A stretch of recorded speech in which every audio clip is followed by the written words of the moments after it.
इंतहाई अफ़सोसनाक ख़बर मां केॾियूं लकी गुलाम शाह खां। लकी गुलाम शाह वेझो कलीलपुर में नौजवान बिलावल वल्द जीअंदो अबड़ो अणबड़त तां बिजली जे पखे में रसो विझी आपघात करे छॾियो। फोतीअ जो लाश मक़ामी अस्पताल मां ज़रूरी कार्रवाई बाद वारसनि हवाले कयो।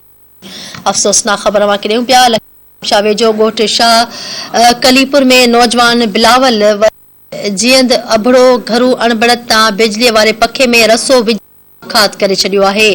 फोतीअ जो लाश मक़ामी अस्पताल मां ज़रूरी बाद वारसनि हवाले कयो वियो।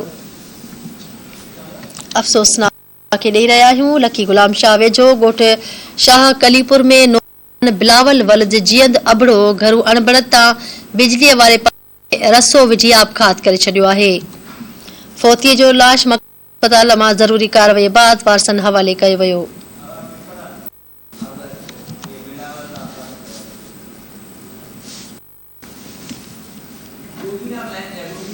इन हवाले सां जो रिपोर्टर गोगीराम लाइन ते मौजूद है। गोगी आखा कजो कहिड़ा तफ़सील इन हवाले सां?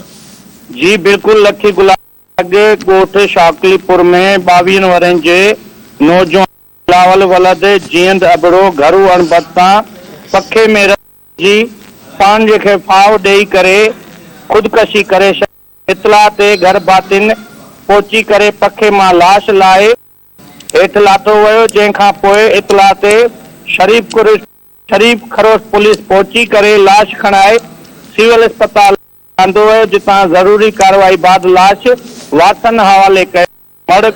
मड़ ॻोठ शाकलीपुर में पहुचण ते घर बातिन में कोरायो। जी वॾी महिरबानी तफ़सील ॾियण जे लाइ।